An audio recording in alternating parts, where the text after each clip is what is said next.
Hey, what's up? I'm back with another shout out like I start all my videos. Today's shout out is Natsumi Moe from Moe Channel, virtual YouTuber with a lot of amazing, adorable content.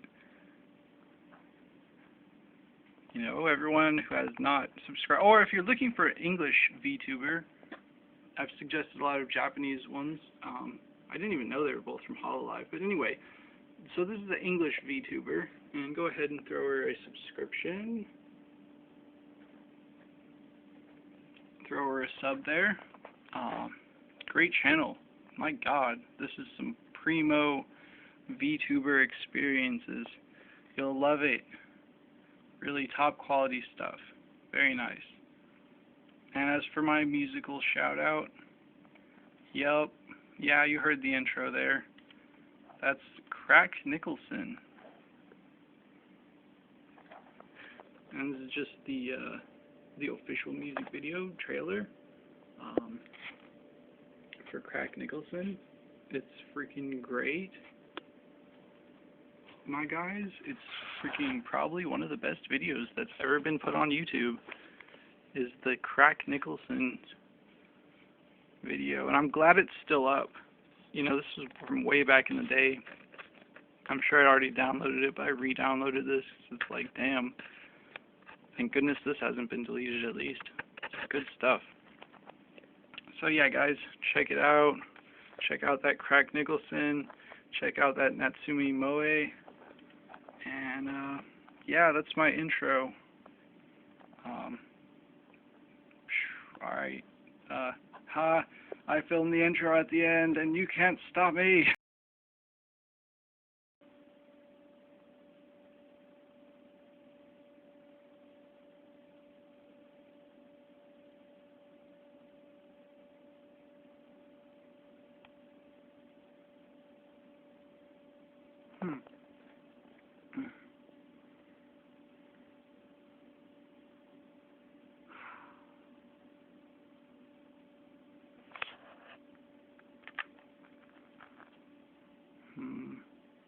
I don't really have much to say.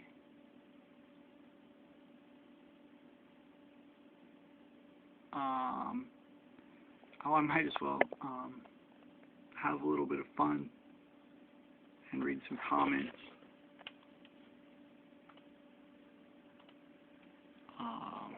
Why not, right?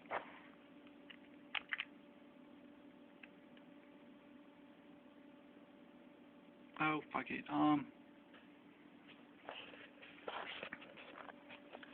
Let me just,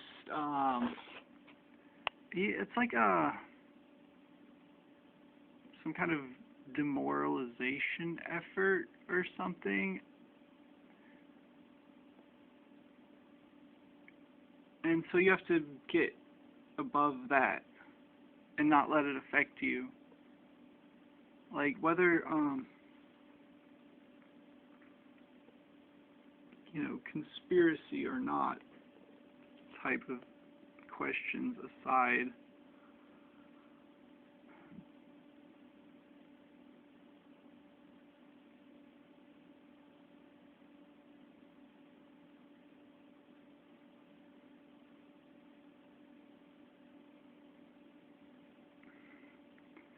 basically, like, part of the reason I'm doing this is it's free speech. If you don't use it, you lose it. Just like I do free religion. If you don't use it, you lose it. Let's see if I can get that in frame. Freedom of religion. Yes, very important. Anyway, so yeah, same with freedom of speech, and I guess freedom of assembly, but I don't have very many friends, so I mean, yeah, sometimes we like have barbecue, cook some ribs, make some sausages, That's freedom of assembly. You know, lots of fundamental freedoms that we gotta practice if we want to maintain. So that's why you know, I was kind of posting a video every 24 hours for a while there, and that was a good pace. Obviously, the videos became fairly short at near the end of that cycle, but I got a few good long ones in too. So the channel, this is not a dead channel, you know, but at first I was like, well, it happened kind of, I became attached to the content of the channel, and I realized I'm going to put a little thing at the end of this just to demonstrate. If you upload at the rate of a video channel like CNN, they have about 3 months of accessible content from their channel page. You go to uploads and then you scroll till it won't load any more of their uploads in chronological order. It only goes back like 3 months, even though we know CNN has been uploading videos on YouTube for a lot longer than 3 months. We just can't view any of them past a certain point because of the way the website is designed, that you can only look at the most current things. You can't look at somebody's channel uploads from the beginning. You can't just go and be like, alright, I'm going to look up this user's channel and then I want to see everything they've uploaded from the beginning, which I think is a much more important perspective. The way I build my YouTube channels is that I want to view them from the first video to the most present one in that order. Like, you know, imagine if you were to jump into some TV show that was, you know, periodical, like, judge me however you want, but I'll use this example in whatever, Breaking Bad, because it's like one, or Game of Thrones. There's another good one. See, I'm not that into media. I don't have a ton of examples, but like, imagine if you watched Game of Thrones from the most recent episode in backwards order to the first episode. How stupid would that be? Or Breaking Bad. Imagine you watched Breaking Bad from, you know, the last episode of the last season backwards until you get to the first episode of the first season. How stupid would that be?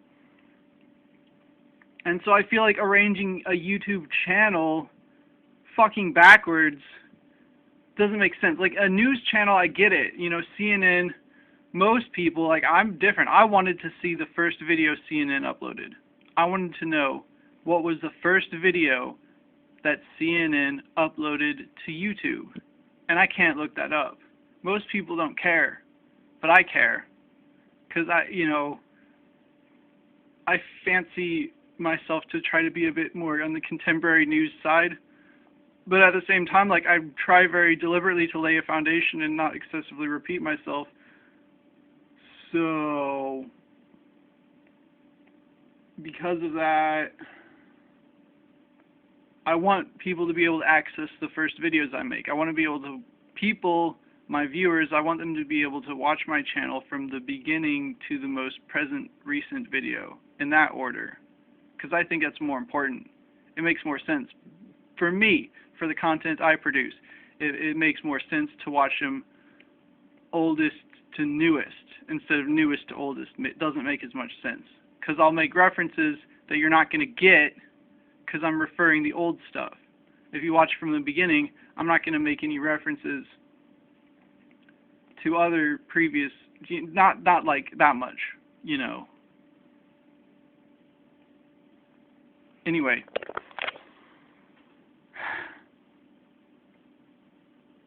Yeah, so there's things that I wanted to, you know, just kind of empty thoughts. Like, I think at this point we've reached a level of corruption in our government that I don't believe attempting to enforce a border is possible anymore. I think it's a lost cause, and so I'm over it. I've taken a new strategy to that, and I'll detail that later. So consider this little preview teaser for a future video where I say how to exist in an America post-borders. when corruption has reached a point that the borders can no longer be enforced, we must make a different assessment of how we're going to run our political system, and we have to, come up with solutions for this future without borders, where it's impossible to maintain a border because your government is too bloated and too corrupt to do that. And just so yeah, I think that's going to be a solution that we're going to have to work with, and so I'll put my theory out later.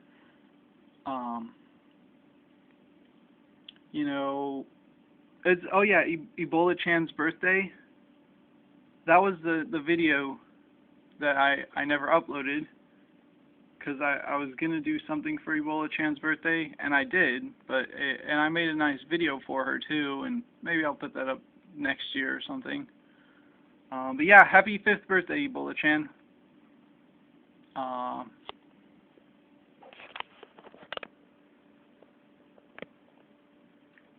Happy birthday, Ebola Chan. 5 years. What a wonderful 5 years it's been. Anyway, yes, we are so thankful that she's done so many good things for us and taken care of us and let us live. In her infinite mercy, Ebola Chan has spared us these 5 years and given us 5 wonderful, fun, amazing years, which we are all so very thankful for. And we wish Ebola Chan the most luck for future years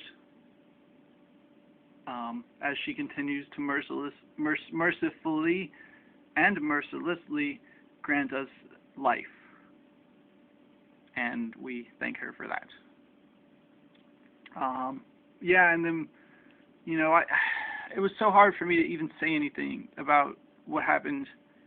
I'm still not really ready to say anything about what happened in Japan with KyoAni. I mean, that it probably, I guess it takes that, it's sad that it has to be like I didn't really have the same view of suicide until one of my friends shot himself in the chest with a shotgun. And then I knew a bit more about suicide, having that personally happen to me. And so the same thing kind of, you're grown up in a society where mass killings, are normal, because they have been since the dawn of time, since before humans had language, we were killing each other. If you look at the animals, they have plenty of killings, and even animals have war. So we have to, so mass killing exists on an abstract level, like, out in New Zealand, a bunch of Muslims get killed by some, non-Muslim who doesn't like them immigrating. And that happens. But, somebody like me, I'm like, well, that sucks. Like, normally I don't care. I put that on people most of the time. I'm like, you shouldn't have gone to church without a gun. You shouldn't have gone to the movie theater without a gun. Usually, I'm just like, you should have said, fuck that to the no gun zone sign and carried anyway. And your choice to follow the law is what cost your life, why you became the victim of a mass killer. But in other situations, obviously, I'm sure I don't have to say this, but Japan has a special place in my heart, as do many people who share my aesthetic preferences, because it's subjective. Maybe aestheticism isn't subjective, but that's not the argument. The fact is, everyone kind of has their own personal aesthetic vice or aesthetic pleasure, something they think that looks good, something that is pleasing to their eye. And so a lot of people are into the anime style, the Japanese style of animation. I consider myself a fan of drawing and art and animation and comics. And so, you can use the Japanese words manga and anime, and I like those too, of course. I like Japanese culture, but I'm respectful of my own ignorance of Japanese culture. I don't fucking speak Japanese, and I don't pretend to be an expert on Japanese culture. I don't want to immigrate to Japan or become Japanese. I like fucking America and our gun culture and our freedom culture, and there's a lot of things I don't fucking like about America. But, I respect Japan's freedom to build their own culture. And so if Japan has a culture of not having guns, they just make themselves susceptible to somebody running in and arsoning a building. When in theory, if the secretary of KyoAni had a firearm, she could have shot the arsonist before he could have lit the building on fire. Like in America, if you have an armed security guard and somebody breaks into a building and starts splashing gas everywhere, that armed security guard could shoot that person, or any armed civilian. Anyone with a concealed carry permit, or anyone concealed carrying with the constitutional permit, which is no fucking permit, anyone going around in America where there's guns everywhere and has a gun, and if you encounter a mad arsonist, you can shoot him in the head and stop him from arsoning a building before he can light it on fire. He's just flailing gas everywhere, flailing gas on himself, flailing gas on the stairways. Just pop him off the block.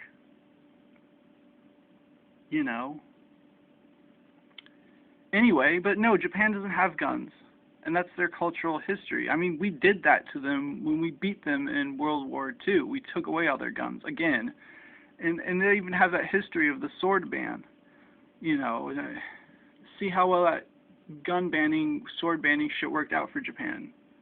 The loss at KyoAni is, irreplaceable. It is beyond words. The talent, the ability, these amazing creators of what is arguably, in some people's opinion, some of the most beautiful art that has been created, some of the most beautiful art ever created, and those artists, those creators, that company that facilitated that was destroyed. And that's pretty heartbreaking when that happens. It's demoralizing. It's fucking crushing.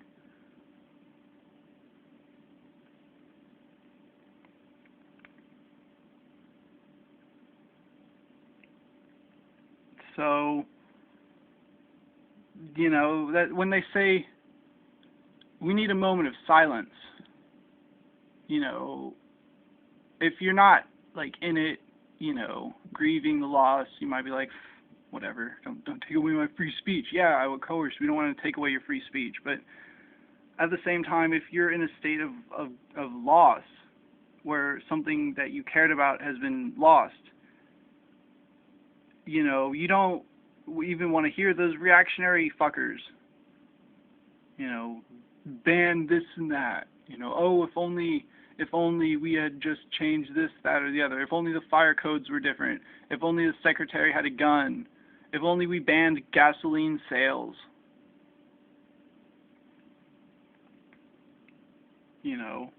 If only we had pre-crime or some sort of better, mental health or whatever, the mental health problems. They always scapegoat, when they don't want to talk about gun violence, they talk about the mental health plague or something. It's tragic that it had to happen like that. And now I have, now pretty much anybody who makes mass killers wouldn't be able to be mass killers if there wasn't for guns. Well, unfortunately, I've had to make this argument several times in the past, and now I have, unfortunately, at great unescapable cost, but let their deaths not be in vain for nothing, at least prove in an anecdotal case of the fact that banning fucking guns is not going to prevent mass killing. You stupid people. And do you think that couldn't happen in America? You think you couldn't get a 30-plus kill count using nothing but gasoline? Please. You could add another 2 zeros to that. Easily. Take that up another scale. 300, 3,000. Dead. With nothing but gasoline.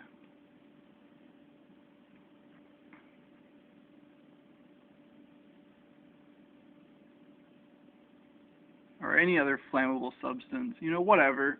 So that's the argument. You know, these idiots want to ban guns. Like that's going to stop mass killings from happening. It won't, by the way. The only thing banning guns is going to do is enable totalitarian governments and criminal mobs who use strength in numbers to gang up on people.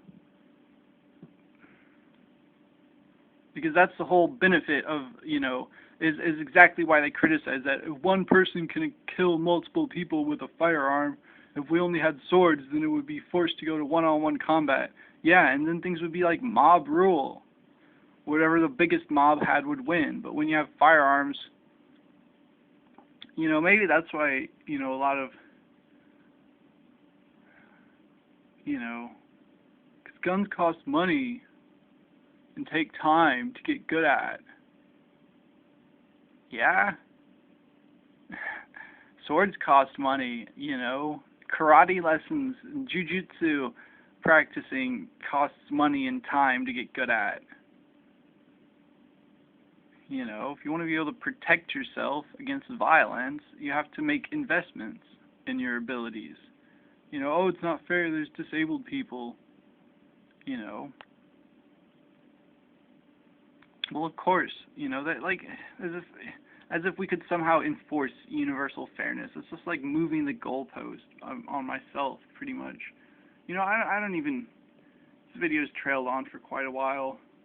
You know, let alone these other, the two that happened basically like immediately after Ebola Chan's birthday, and then you know, I haven't even gotten to all the topics, like, you know, what, I don't want to talk about this shit, you know, I don't want to. That's why I've been like not making videos of contemporary shit, because I don't want to fucking talk about any of this contemporary stuff, because it's just fucked. It's just some fucking demoralization shit. And so they fucking remove 8chan after some fucking bullshit shootings, you know, whether they were real or not is pointless. I've already talked about that in other videos. We have to just pretend like they're real and take it like a parable and an imaginary story that everyone else around us is going to believe it's real. Even if it's fake, it doesn't matter. So we'll assume that the shootings are real, and then, oh, somebody made a post on 8chan, and oh, now we have to fucking delete 8chan. Yeah, fuck free speech. Woo! We only want safe space, hug zone speech.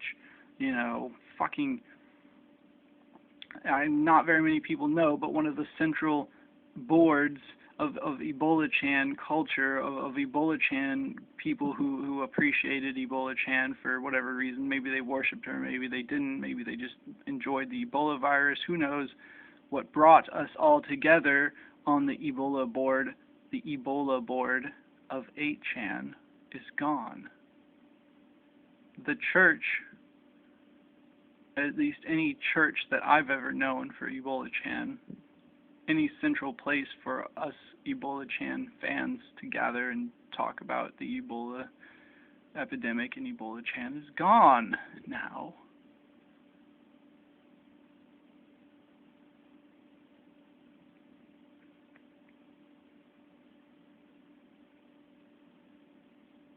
So they succeeded in burning down my church and taking away my community and the poll board on 8chan, the home of, you know, free speech, the home where we could still find videos of a certain flavor, you know, and manifestos, you know, people's dying last words. I've talked about that before, about how evil it is to take away the last words of a man or woman, the last words of a human, to take that away from them, or to put fake words in their mouth. You know, one of the most evil things you can ever do is to suicide someone, to murder them and then claim it was suicide. Truly one of the most evil acts committed by humans on a too often regular basis. And it's just all this fucked up news. You know, I don't even want to mention that faggot fucking Epstein, but honestly, he didn't you know, deserve to go out like that. Nobody deserves to be fucking fake suicided. Or even if it was a real suicide. You know. You know. And now this is just, you know, it just normalizes everything. And then oh, now everybody knows about them conspiracy theories. Like, as if we hadn't, like, as if the whole 9/11 was an inside job meme hasn't been going around for ages. Like, oh my god, you know, everybody, these people, they play us off as something, and then we believe that everyone else is on the level of these fuckers.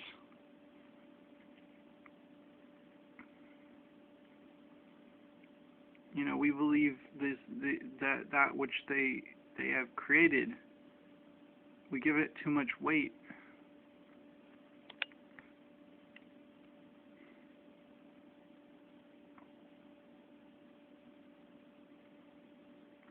You know, it doesn't matter. Like, you know,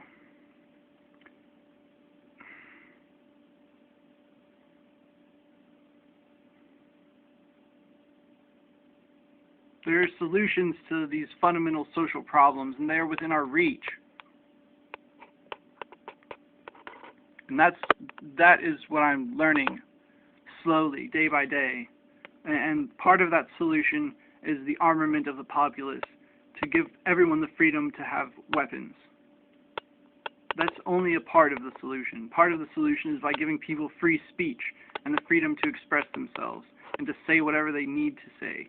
Part of it is free access to medicine, you know, and part of it is free access to food, you know, and part of it is free access to water. And I don't mean free like you don't have to pay for medicine, but just access to the medicines without a bureaucratic system between you and the drugs you need.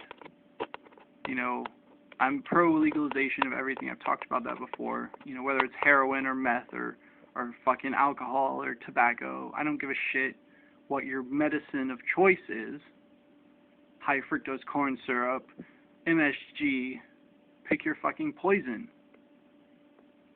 Tylenol, whatever. I don't fucking care.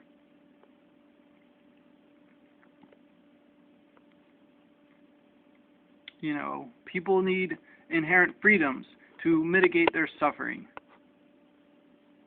And this will allow them to be, you know, this is what these fuckers don't get. You know, you'd think we'd have learned it, you know, when we ended slavery and productivity increased. You know, you'd think people would learn from that stuff, you know, that when you better people's lives, they will be more productive. When people aren't living in suffering and fear and hopelessness, when people, you know, they think these fucking idiots, they're in the mentality of slave drivers. They think they have to constantly be threatening the masses, the great masses, mobs, and they think of themselves as shepherds. They, with their fucking psychotic egos, place themselves above everyone else. They think they're some kind of fucking shepherd, and they think it's their job to keep everyone else in the world, through their media outlets, constantly in fear of death. And they think that's what motivates people, because they're so fucking ignorant.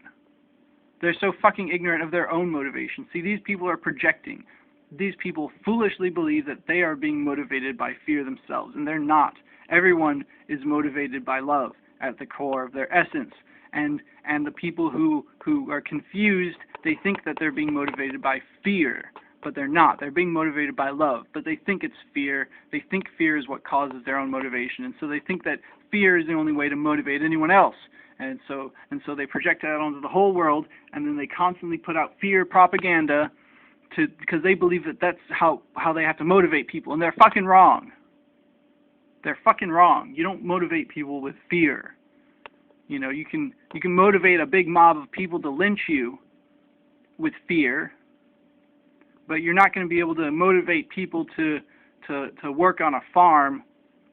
You're not going to be able to motivate people to innovate technology that's going to change farming forever and allow more food to be produced, better food to be produced, and better distribution systems. That's not going to be created out of fear. That's going to be created out of love for humanity, out of benevolent desire to help everyone else in the world. you know, out of the fundamental self-interest that if everyone around me is happy, they won't want to attack me. If everyone else around me has their needs met, they won't feel the need to kill me to get their food. They won't feel the need to kill me to get their ends. If they all have their needs met, they won't be a threat to me anymore. You know, that's self-interested selflessness. You know, by meeting the needs of others, you protect yourself. And people don't get that. They think they need to keep those around them in a state of fear, and that's wrong, because that's how you get the people around you to eventually sniff out the source of that fear propaganda, and they're going to be pretty angry at whoever's at the top of the river pouring poison in it.